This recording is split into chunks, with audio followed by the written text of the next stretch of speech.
Assalamu alaikum.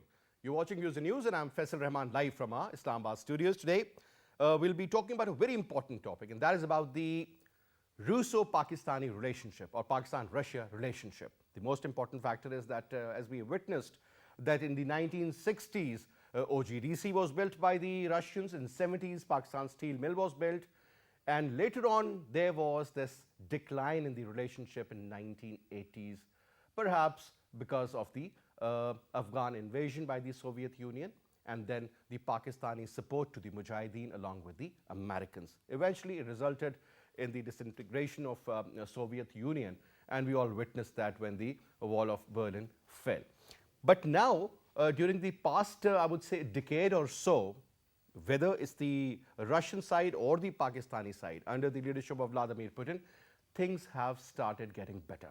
Now, we all know that recently there was this call made to our Prime Minister Imran Khan Sahab by the Russian President Vladimir Putin, and interestingly, this is the second call in a month. Obviously, more about the Afghan situation or position, and on top, the most interesting part was again about the future of the region and the bilateral trade, bilateral relations, defense deals. You talk about the Southwest gas pipeline project that is going to worth around 3 billion, that is going to provide 1.2 billion cubic feet of gas every day to Pakistan. That is going to take care of the entire issue. And on top, when we talk about this latest shift or the tilt or the grouping or perhaps the equation that seems to be pretty interesting, where Pakistan, China, Iran, Russia and Turkey seem to be on the same page, and the West on one. So how the dynamics of Asia will unfold, I think that is going to be $1 million question. How things improve for the region once the American exit has taken place, whether good, bad or ugly, that's a separate chapter. But having said that, interesting times ahead. Now, to talk about that, let me quickly introduce you to our panelists. We have with us in our studio Lieutenant General retired TALAT MASOOD Saab, senior analyst, defense analyst, writer, columnist. Thank you so much, sir, for your time. And we also have with us NUSRAT WAHID Saib, MNA from Pakistan Tehreek-e-Insaf. She's joining us on Skype, ma'am. Pleasure to have you in the show. Thank you so much for your time as well. And we'll also be talking to a former ambassador of Pakistan, NAGHMANA HASHMI Saiba. She's going to join us around 8:20 p.m. But General Saab, the trajectory when we talk about the Pakistan and Russian relationship, I think things have really moved in a very positive direction looking at the last decade. But since the American withdrawal or the announcement of the American withdrawal from Afghanistan, I think these two countries have come really close now. What does that mean for Pakistan, for Russia, and for the region, sir? Your take. I think it means a lot of good for both the countries. It means good for the region, for the simple reason that Russia and Pakistan are very important neighbors of Afghanistan. And as you very rightly described in your introductory remarks, that Russia played a role in Afghanistan and obviously was involved in Afghanistan for years. And now it has fully realized the importance of having stability in Afghanistan. So I think both the countries are trying to bring about as much stability in Afghanistan, trying to see that the present Afghan government pursues policies which are good for the region, good for the people of Afghanistan, and at the same time ensure that there are no elements like Tehreek-e-Taliban Pakistan, and from the Pakistani perspective and from a Russian perspective, all those militant organizations or separatist organizations, they don't take refuge in Afghanistan. So I think primarily the interest is also stability of Afghanistan, stability in the region, then going a little further, cooperation between the two countries, which will be really good for the benefit of the region as well as will benefit the people of both Pakistan as well as Russia. And both the countries also realize that how important it is for them to cooperate. And they also realize that there has been as you described earlier, a certain history about the region in which they were on the opposite sides, but that is no more the case. Now it is all nothing but cooperation and for the betterment of the region. Now, so there was a very interesting statement. One of a former ambassador who was, in fact, he quoted this, and he was in Russia, and he said, when we started this new dialogue with the Russian foreign minister, who happened to visit Pakistan recently, so after 9 years. So that is again a very great development. And plus, I think the special assistant to Afghanistan by the Russians, Mr. Remanov, I think he also, Zamir Remanov, I mean, he also played a very positive role. And he is one of the, I think, great supporters of Pakistan also in this cause. And because he believes that Pakistan can really play a very vital role in the region. But now, so having said that, when we talk about this particular meeting that was held in Russia, in Moscow, he said that, you know, we were all sitting, and the Russian foreign minister, who happens to be serving for quite a lot of time now, he says that let's bury the past. So, I mean, that is a great, I think, improvement as far as the relation is concerned, because earlier Vladimir Putin, who happens to be one of the best presidents ever in Russia, who was the head of KGB, who happened to be the president, the prime minister, and the most influential and the most powerful person, sir, he always had this disliking for Pakistan in the past because of what we did along with the Americans and pushing the Mujahideen into Afghanistan, and later disintegration of Soviet Union was witnessed. But sir, if that man is ready to move on, means that history is changing its course now, sir, isn't it? Absolutely, and I don't think he really disliked Pakistan per se. He probably did not approve of the policies that Pakistan pursued. But, you know, that is the past. And I think there is also a realization in Russia itself that it was not possible to hold on to those states which are now independent. And so that is, as you very rightly point out, that it is a history. Now a new chapter has to be opened up, and that new chapter in which the relations between the two countries are definitely being placed on very stable ground. And I see a great future in this relationship, because there is everything to gain for by both the sides. Because you see, first is the stability of Afghanistan, in which they have a common objective of having peace and stability of Afghanistan.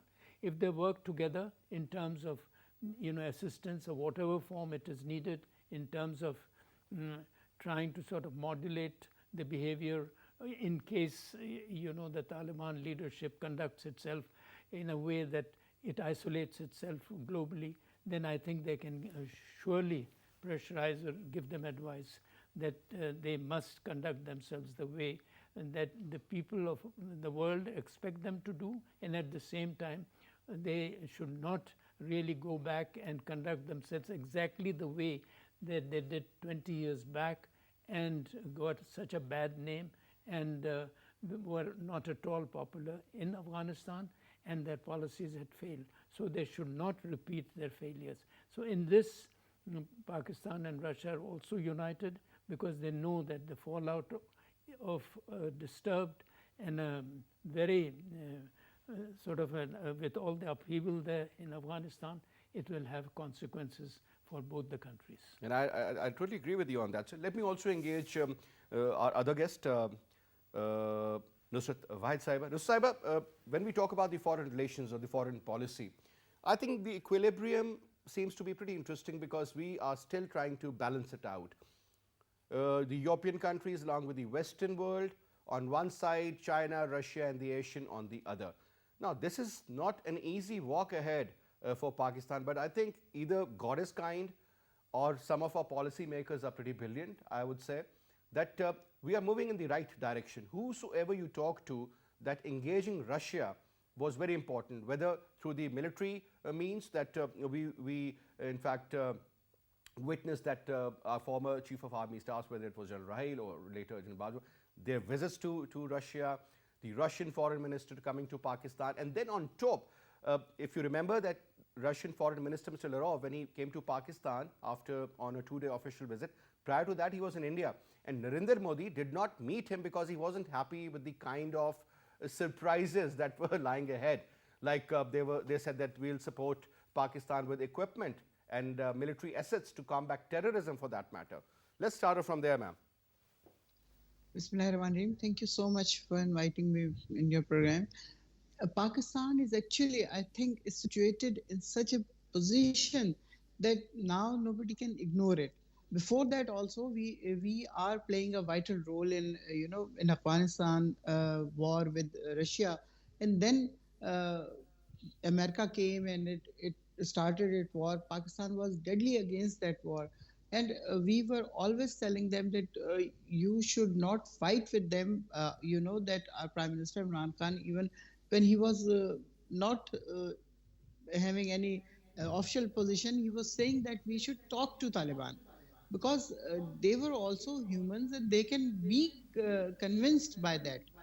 But nobody listened to him, and all the drones attacks and everything was bad was doing to them from Pakistan territory, and then other countries were also playing a vital role in that. But with the passage of time, we have come to know that the world come to know that Afghanistan cannot be won by war. If you wanted to do something with them, you can talk to them. And then all of a sudden, America went back after 20 years of war, and you can see that within few days, the Taliban took over the total Afghanistan, and it was such a surprise for the world that they couldn't cope with it. And it is I think that Russia has done a tremendous job of talking to Pakistan, because they know that Pakistan is always playing a vital role in it, and they wanted to engage Pakistan in it, and that because of the, I think, for the peace of this region and stability of this region and economic growth of this region, these two countries should be cooperating with each other, and that is I think the best thing they are doing. Their foreign minister came, and then President Putin talked to Prime Minister, and they both of them they insist on this, that we should promote our bilateral relationship and with Afghanistan, and that is, I think, the main thing. According to Europe and other countries, they didn't matter much, because we are situated almost with each other. You can say that we are all neighbors. We can play a good role. Even India should come forward and play a good role, but they are, they think that they have been defeated in their own whatever aim was, because they have invested so much money in Afghanistan, and they were doing all these terrorism things from Afghanistan to Pakistan. And even yesterday or today, they captured a truck, and in which a lot of weapons were there. They were bringing to Pakistan, and they will do this with the terrorist purposes. So I think that Russia and Pakistan is doing a very good job in cooperating with each other for the peace and settlement of Afghanistan. Now, ma'am, another quick comment. I mean, because when you look at, because unfortunately, whenever we talk about Russia, the Pak-Russian relationship is always again seen through the prism of India. That is very, very unfortunate, but that's a reality. Look at the kind of engagement the Indians have with the Russians. I mean, in terms of military deals, 60% of the current weaponry that the Indians use, they are all from the Russians. You talk about the projects like BrahMos, for that matter, or Kalashnikov assault rifle making, or you talk about Su-30s, or you talk about the S-400 missile system. I mean, there's a long list. I can just go on and on and on. I mean, these are all Russian equipments being used inside India against primarily two adversaries. One is Pakistan, one is in China. Now, ma'am, there was a deal with the Russians and the Chinese that the Russian equipment given to India will not be used against the Chinese. But this is what we witnessed in Ladakh in 2019 also. So do you think that perhaps certain incidents would make Russians sort of have a tilt towards Pakistan and the overall global scenario and BICA and Quad and the kind of tilt and the strategic partnership that the Indians are having with the Americans? So this ride on two boats won't be there for the Indians anymore, ma'am. Your take? Definitely, India think that they should lure America and at the same time with Russia. But with the passage of time, the world also know what game India is playing. That he is trying to be friends with America and then Russia also. So it cannot be practiced in this way. So Russia has become, a little apart from India. And American, they have a good relationship with America and everything. But you have seen that before that, when they were friends with Russia, as you said that most of the weapons are being used by Russian country. So they use that against China. Why they are against China, India, and America?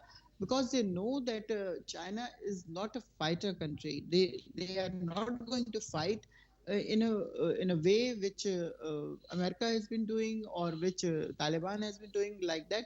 They will play a role in such a way that they will bring peace and uh, or you can say that they will fight in another way, that it was not a fight, but they will be standing on their own way, that nobody can cross their limits. So China is very, I think, a different country. They never fight with anyone. I don't think so that they have war like things. They have developed their technology in such a way that they are conquering the world. And everywhere you can see the Chinese things are there. And if Russia has said that our weapon will not used against China, well, that is one of the best thing, I think, because India is always ready to fight with every neighbor. You can say they are fighting with us. They are fighting with China. The other countries also, with every other country they are fighting. So I think this is a good thing that Russia has said that our weapon, which we have been sold to Russia, will not be used in China. All right. Now, Ambassador NAGHMANA HASHMI Sahiba, I hope you can hear me clearly, ma'am. Assalamu alaikum. Clearly, thank you very much for inviting me. Wa alaikum assalam. What a pleasure to have you, ma'am. Thank you so much for your time. But, ma'am, let's start off from the diplomatic side.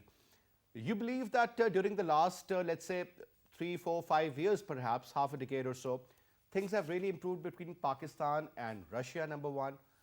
And those two countries were adversaries at one time. Now they are really coming close. What is that supposed to mean for the region, for Pakistan, for Russia, and in particular for the Indians, ma'am? Thank you very much for a very good question. You're absolutely right that for the last 1 decade, we have been slowly moving closer to the Russians. And a lot of diplomatic work has gone into this, both at the Foreign Office level and at the leadership level. And it is very nice to see that despite all the history that we have, which I don't want to repeat here, between India and Russia, that we have looked forward and we have recognized that Russia is a very important country. It is a country that after being completely devastated, the Soviet Union completely disintegrated, and Russia is now on a trajectory. And you see these days that the entire geostrategic, geopolitical, and geoeconomic environment of the world is in a flux, particularly that of our region. And the reasons for that are obvious. So under these circumstances, new alliances, new friendships are emerging. And our friendship with Russia is very important to ensure the prosperity and stability and peace of this region. As you know, that our own economic development has been a hostage to the situation in Afghanistan for the past years. And our dream of opening up to the Central Asians and now our dream to make CPAC successful and to take our people out of poverty all depends on peace and stability in the region. Therefore, it's so crucial that Russia and Pakistan, as very important countries in the region, have a coordinated and a well-thought strategy for cooperation and moving forward together. It is obvious that the Indians are not very happy about it. But then my colleague just mentioned that the Russians were very close to the Indians. Now the Americans are also very close to the Indians. Like the Indians have their weapons which are 60% Russian made. So we have equipment that's about 60% from Western companies. Well, ma'am, we'll just get back to you. There's some audio problem, and we'll try to take you on the regular landline number rather than the cell number, because there is a lot of distortion for some reason, ma'am. We'll just get back to you on that. Jalal Sahab, now, one important point, and that is about the kind of efforts Pakistan has made, the kind of sufferings which we have gone through. So even today, 7 of us soldiers were martyred, so many were injured. Yes, we did kill 6 of the terrorists also, but sir, this engagement of the Indians constantly, putting their foot on our tail, and when will this stop? Because perhaps, sir, I think, again, I mean, if Afghanistan is a place where all the regional countries, they want peace, along with the Russians, Chinese, Iranians, Pakistanis, but one country which openly admits that instability in Afghanistan would benefit us, because that is going to create a lot of problem for Pakistan. They are very Pakistan-centric, and this is perhaps another reason for what all is happening, sir. Financing the Daesh, financing TTP, financing the non-state actors to carry out operations against the military of Pakistan, or even the people of Pakistan, let me put it this way, because they have targeted the soft areas as well. Bazaars, markets, hotels, they are all in front of you. Now, sir, don't you think that there has to be a collective support for Pakistan when this SCO summit is held, and India being the only country who doesn't support what is going on in Afghanistan as far as the peace process is concerned, they're still sitting in the lap of the Americans.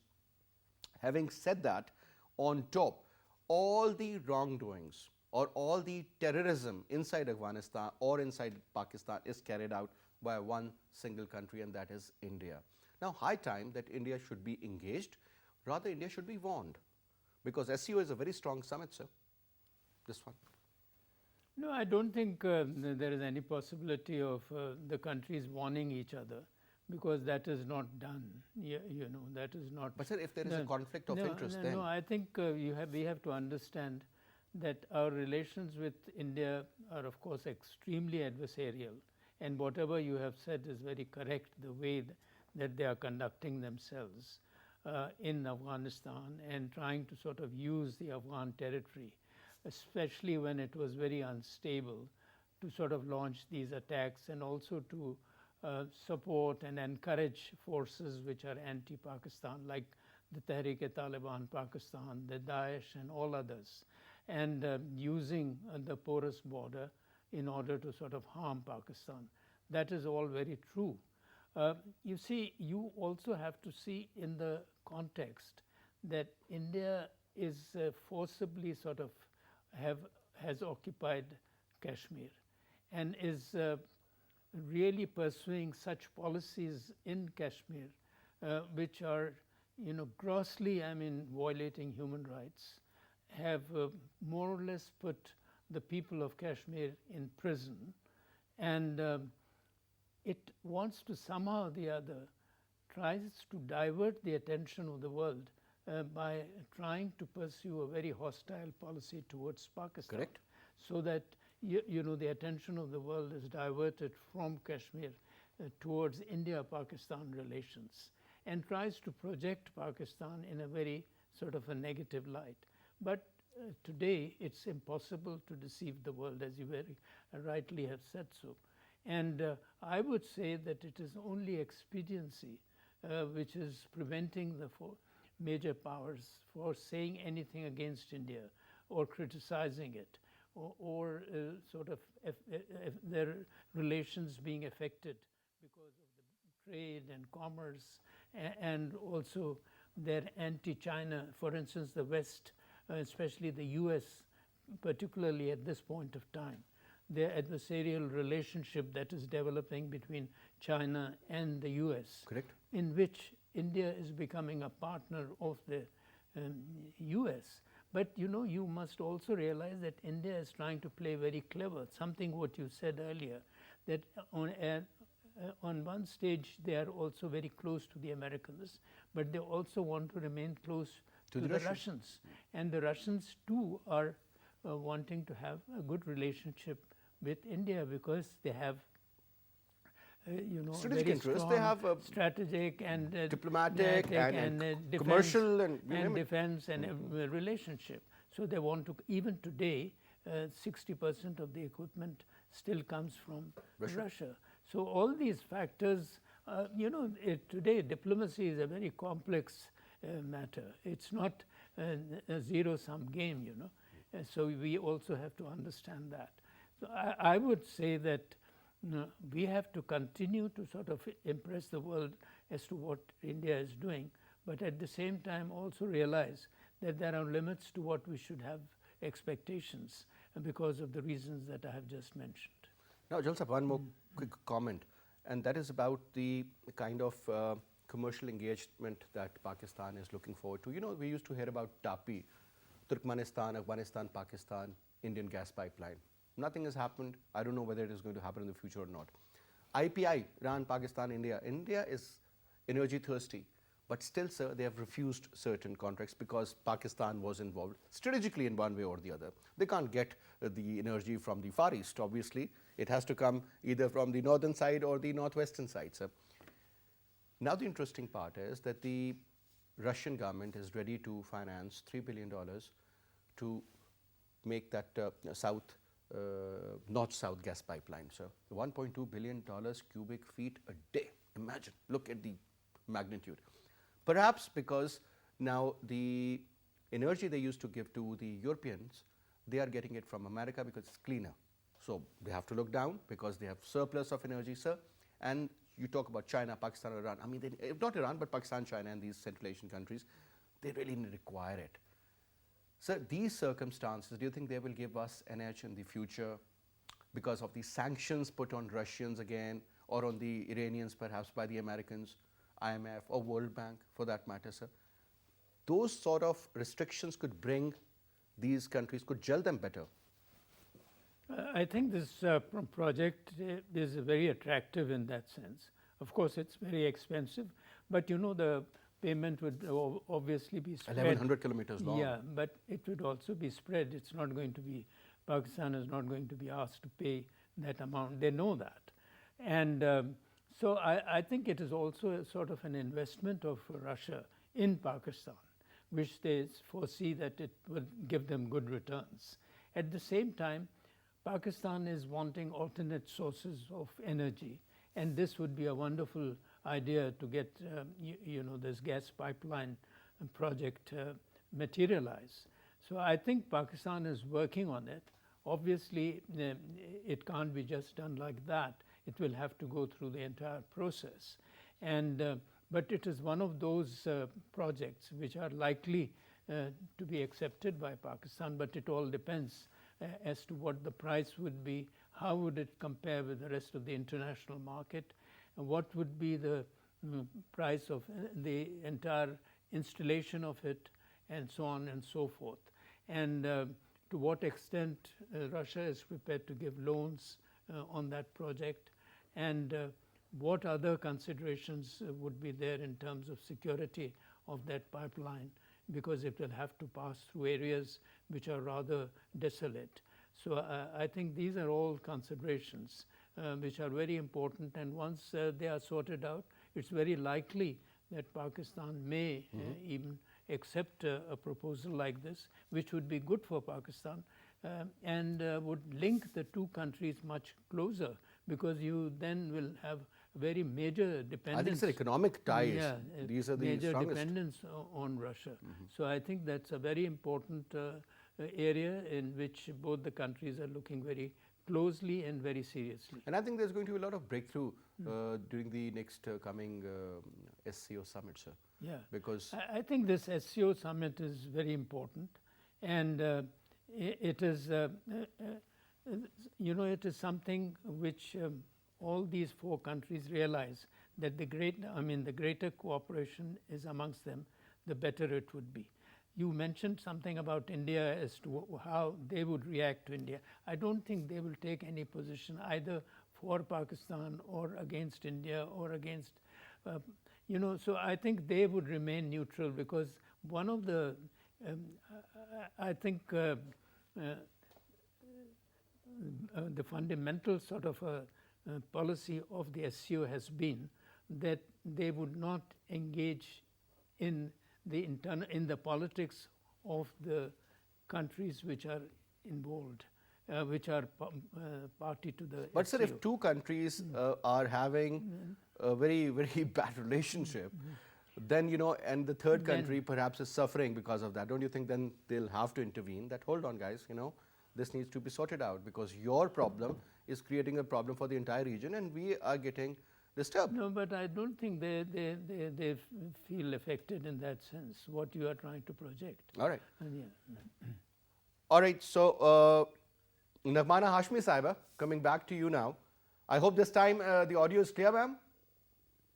My line was a little disturbed. A lot better now, a lot better now. Yeah, okay. But now, good. ma'am, one question, I mean, that is obviously very important because it has a lot of diplomatic weightage in it. Recently, ma'am, the Russian not the Russian foreign minister, perhaps the Iranian foreign minister, in fact, showed his concern about what happened in Panjshir, and obviously the Indian media was just trying to malign Pakistan once more, that perhaps either we have sent our commandos or our air force or tanks or God knows what and what not to conquer Panjshir Valley and give it to the Taliban. But I think Taliban are brave enough, they can manage their own issues, and they did that. But ma'am, having said that, I mean that concern of the Iranians, because every country, whether we like it or whether we believe it or not, they want to have their own influence in Afghanistan, because to protect their own interests, Pakistan or Iran or Russia or the Central Asian republics and even India or China. Now, the question which arises is, ma'am, do you think there is a probability that in the future, if certain sanctions are lifted of Iran, Indians, I mean, they're still buying their 1/3 oil from them and doing a lot of trade. $30 billion worth of bilateral trade takes place between India and Iran, as compared to less than $2 billion between Pakistan and Iran, though we are the neighboring states. But the question arises, is that instead of Afghanistan, the Iranian soil could be used against us, ma'am? Is there a probability, if sanctions are removed, the Americans, they give some sort of a relaxation to the Iranian authority, ma'am? There could be a trifecta between India, Iran and the Americans in the future? Would be a little bit cautious, making that statement, because of a very simple fact. We may have our own, little differences with Iran off and on, but you cannot talk of Iran in the same breath or in the same lingo as we talk of the Indians. Yes, we've had we have had our problems, we have resolved them, but I think to look at Iran from the Indian prism is a little bit extreme. I would really not go that far. Yes, they have their interests. Yes, on some points, the Indian and the Iranian interests may converge. But going to the extent of being used by the Indians against Pakistan, I think it's a bit extreme. Nothing is impossible, of course, but I would not go as far as saying that. And I think there is still a long way to go for the Iranians to improve their relations with the USA. I think I am very apprehensive of the role that the USA may play in Afghanistan. You must have heard Mr. Blinken's statement or his hearing to the Senate committee, where he again said that the interests of Pakistan and the USA are not the same. Some of them are not the same in Afghanistan. And I fully agree with that statement, because I think our interests are to have a very peaceful, strong, and stable Afghanistan with the regional countries, particularly with Russia, China, Pakistan, Iran, and Turkey playing the lead role in providing humanitarian assistance and in rebuilding the economy of that country and ensuring that it's on its way to development, so that we can also relaunch our dream of socio-economic development, because our own socio-economic development has also been a hostage to the disturbance in Afghanistan for the last 40 years. And then again, the Chinese and the Iranians are very good friends. And the Americans actually would like, in my opinion, to have some kind of an uncertainty, if not outright disturbance, but some kind of an uncertainty going on in Afghanistan, because of the geopolitical and geostrategic reasons. China is on the rise. It's going to be the next superpower of the world. So they need to have their some kind of an influence they want to retain in Afghanistan, to make sure that they can keep an eye on Russia, they can keep an eye on China, and they can keep an eye on Iran and Pakistan. So, I mean, to say that the Iranians might be used against Pakistan, as I said, is to me, it's a little far-fetched.